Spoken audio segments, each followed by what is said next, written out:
we're going to go through the book of Revelation. We are going through the book of Revelation, and we made it to chapter 14.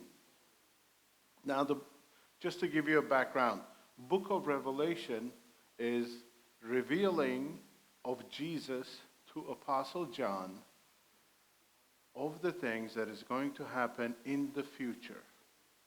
Now, Jesus showed these things to John about 2,000 years ago. Revelation is about what is going to happen in the end times, at the end of the world. Now,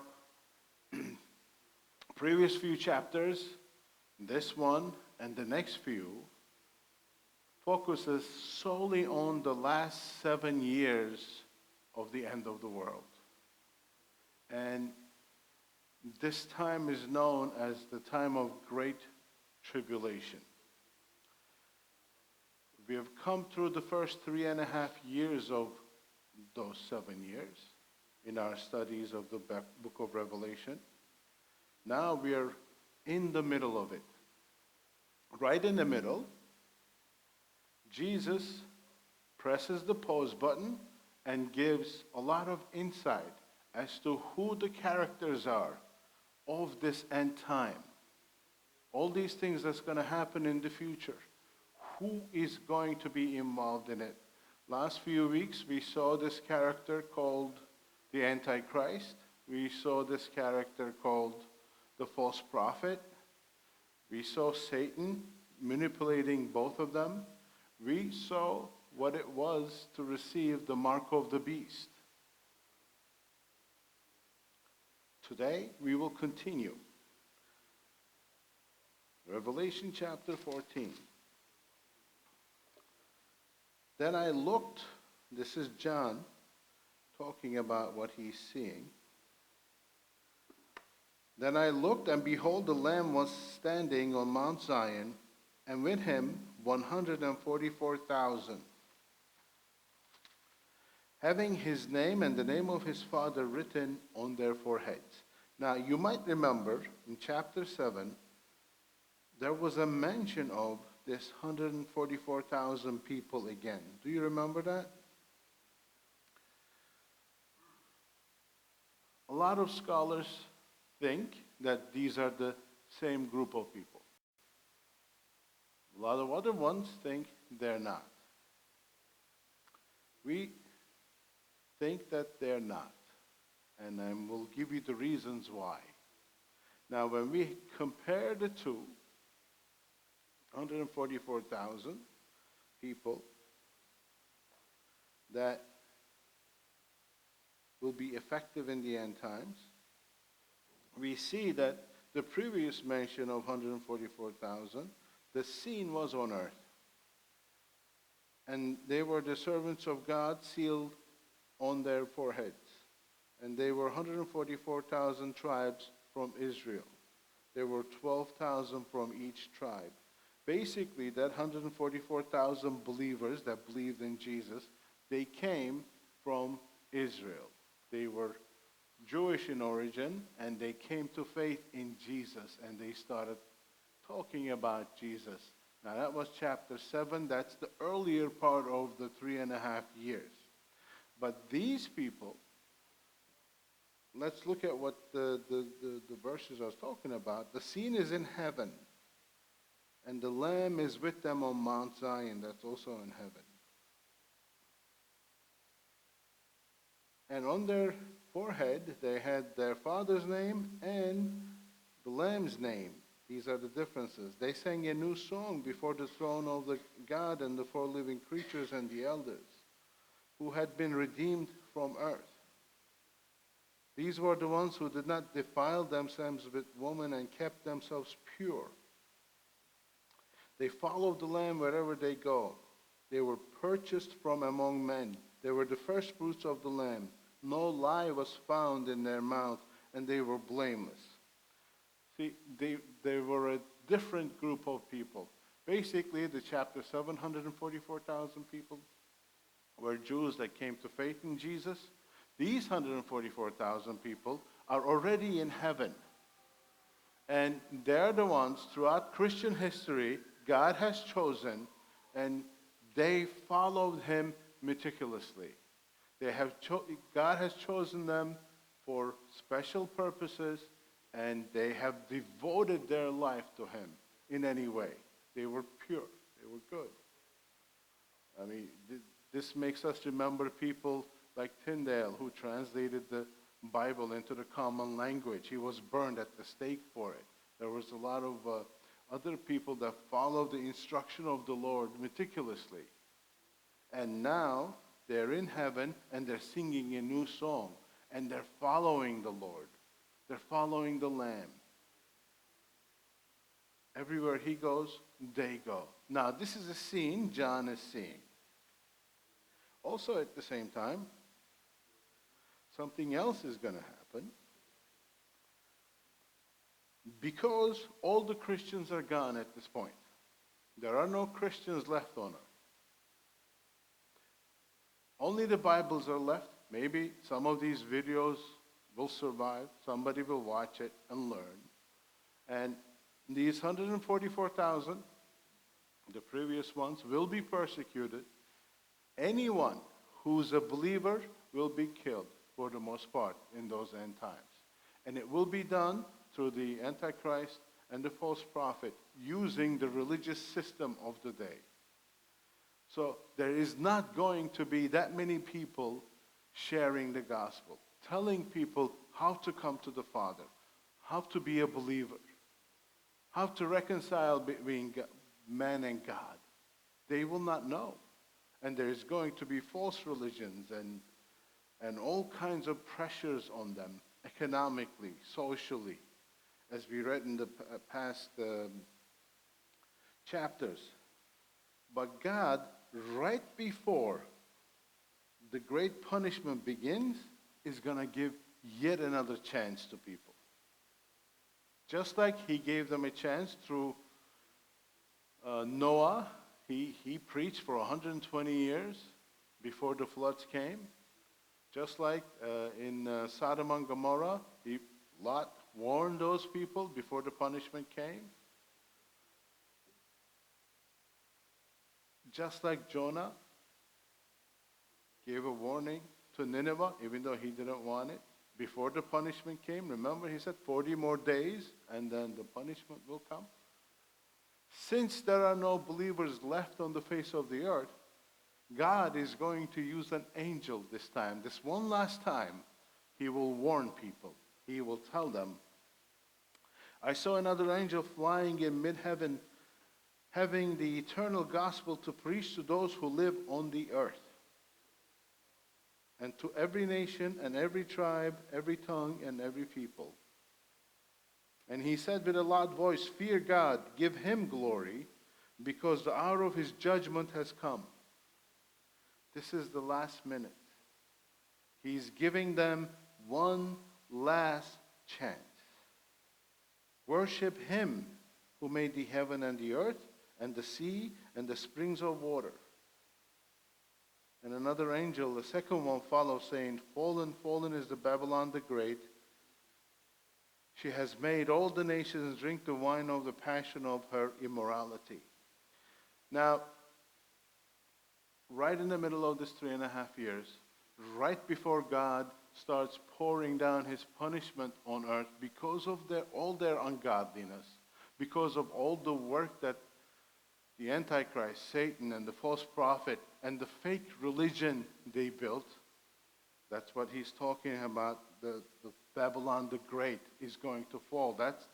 He's pointing to the false religious system, this ecumenical system they're going to build. They're going to say, everybody's okay.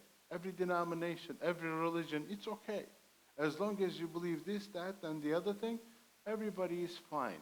We already have the beginnings of that movement today. It started in the Christian circles, right? Every denomination and everything that has a cross on it is fine. I'm sorry if any one of you feel that way, but that's heresy. That cannot be correct.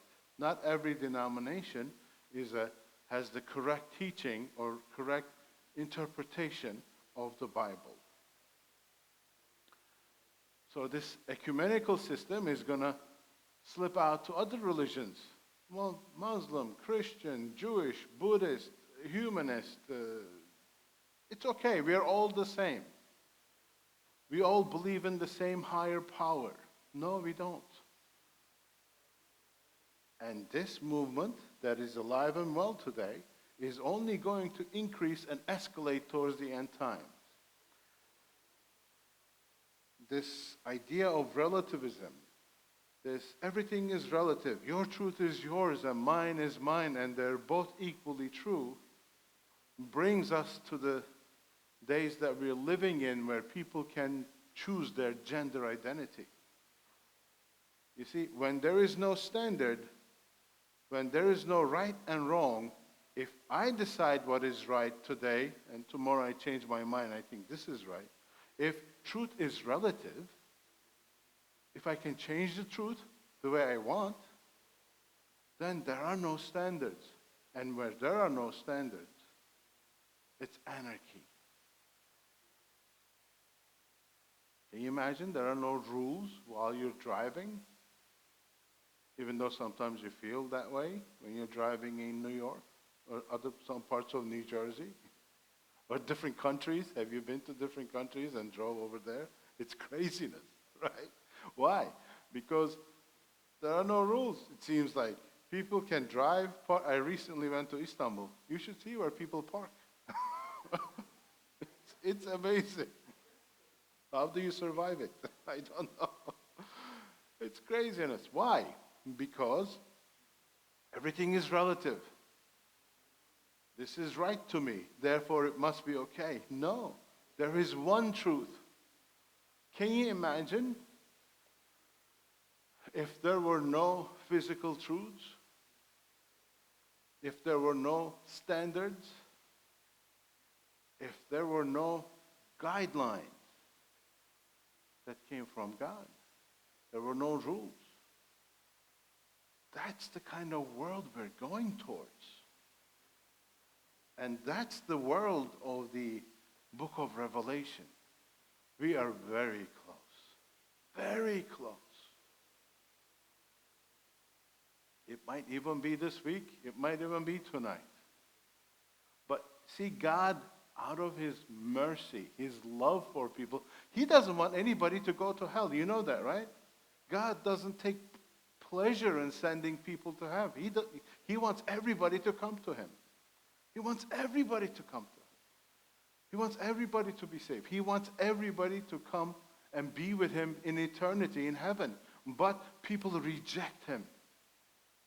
Because ultimately, if you look deep down, the truth is we want to be our own God. That's the truth.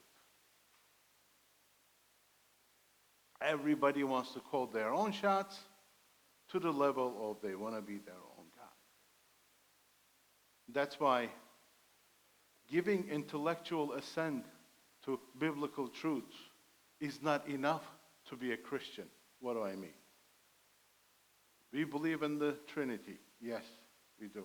We believe that Jesus is the Son of God. Yes, we do. We believe in virgin birth. Yes.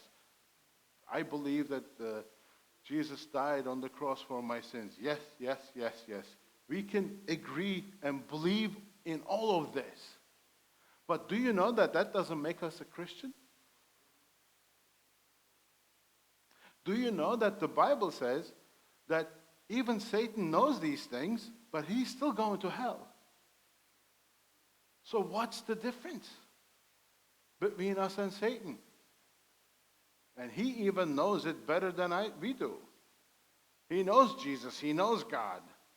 He knows the spiritual realm. We don't. So what's the difference between a believer and an unbeliever? How do we define who's a believer if it's not these intellectual things that we know in our minds? Here it is.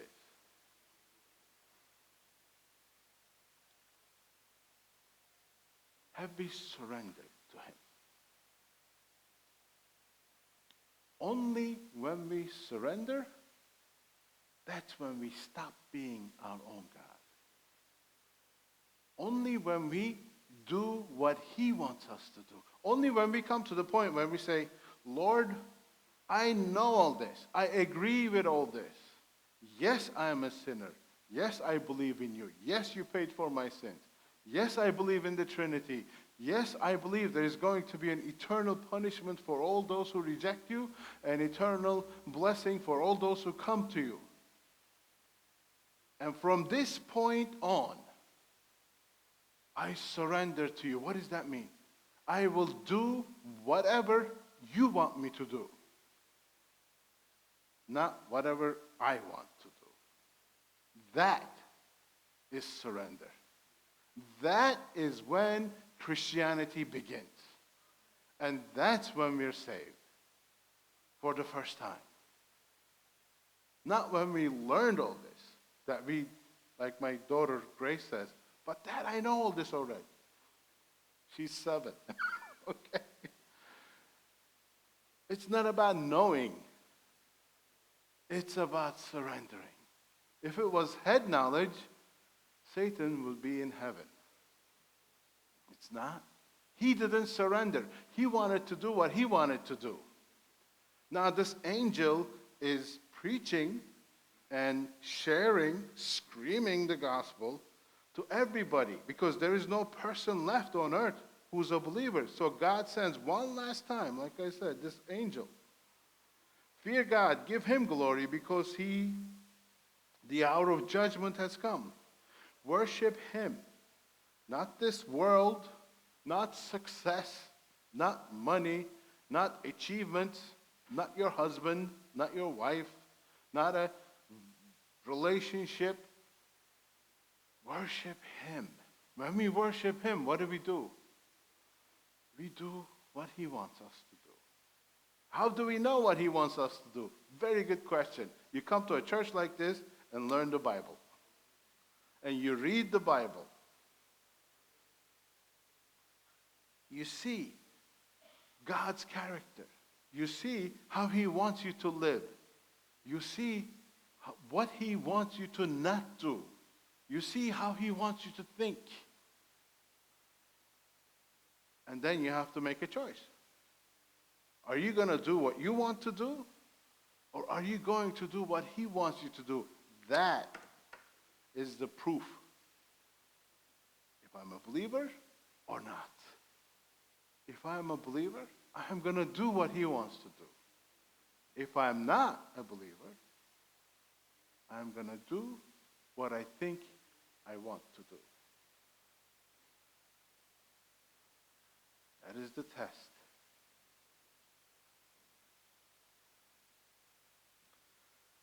And then after the warning from the Lord, verse 9, another angel, a third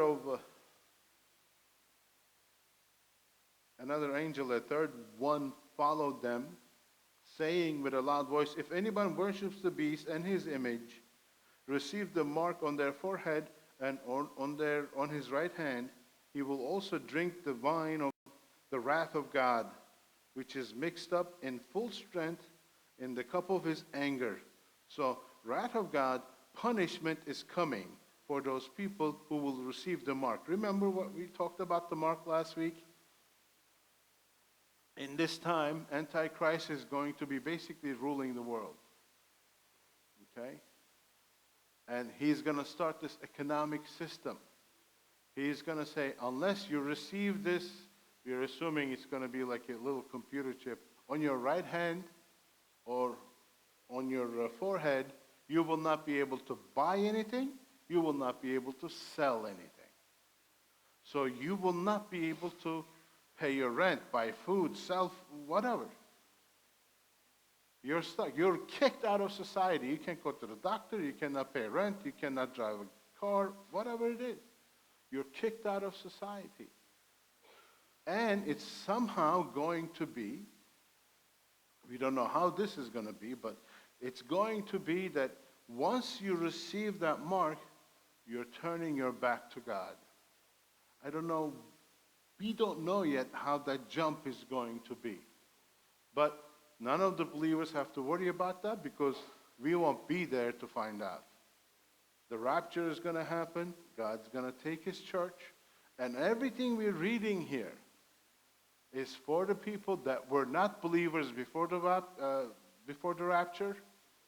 And then they're going to go through this awful, terrible time on earth. There's going to be a lot of natural disasters. There's going to be spiritual oppression. There's going to be financial disasters. All kinds of, there's even going to be meteors coming, hitting the earth. There's going to be disease. There's going to be wars, hyperinflation, governments collapsing. It's going to be an awful time. In the middle of all this, God is still warning. And he's saying, do not receive that mark.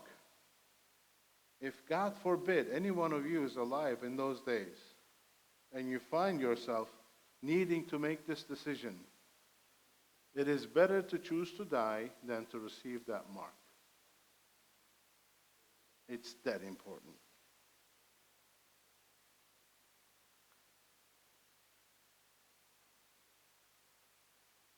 And he will be tormented with fire and brimstone in the presence of the holy angels and in the presence of the Lamb. Now, this is the punishment they're going to receive. And the smoke of their torment goes up forever and ever. And they have no rest day and night, those who worship the beast and his image, and whoever receives the mark in his name. Don't receive that mark. My prayer, my hope is everybody here is a believer, and you don't have to worry about this. My hope is that everybody here and all your loved ones are or will be believers, so you don't have to worry about these things. But, oh my goodness, for those people who are here on earth, who are not believers, who haven't surrendered, who haven't committed,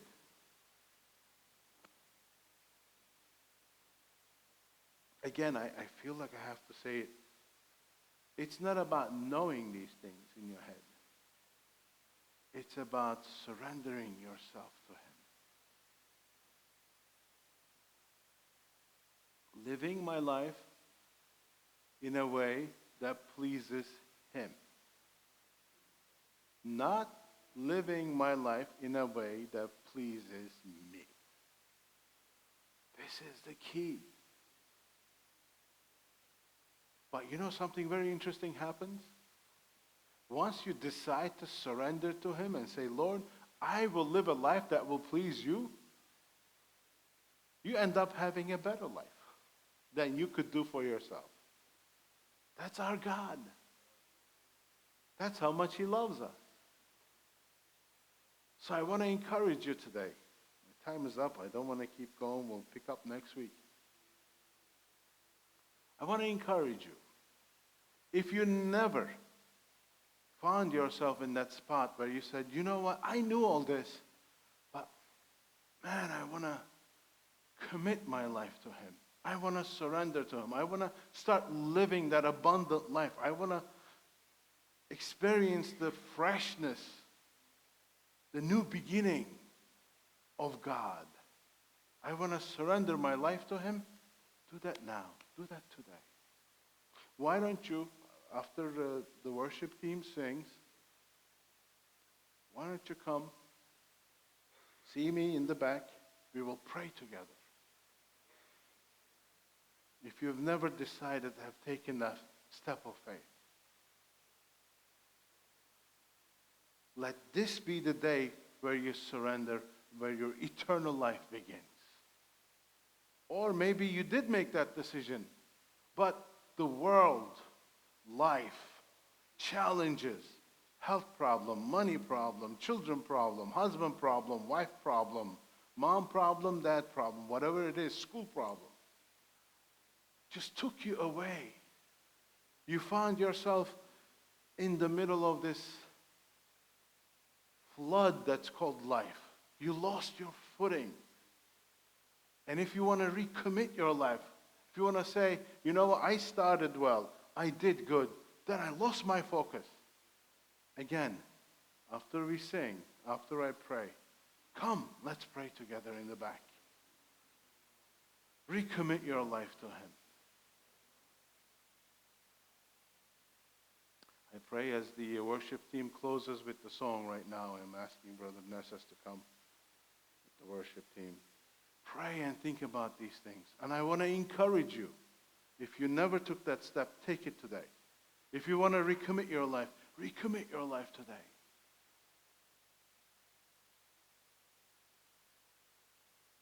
Because days are near. It's almost here. You can hear His footsteps. He's calling all of us. I'll see you soon.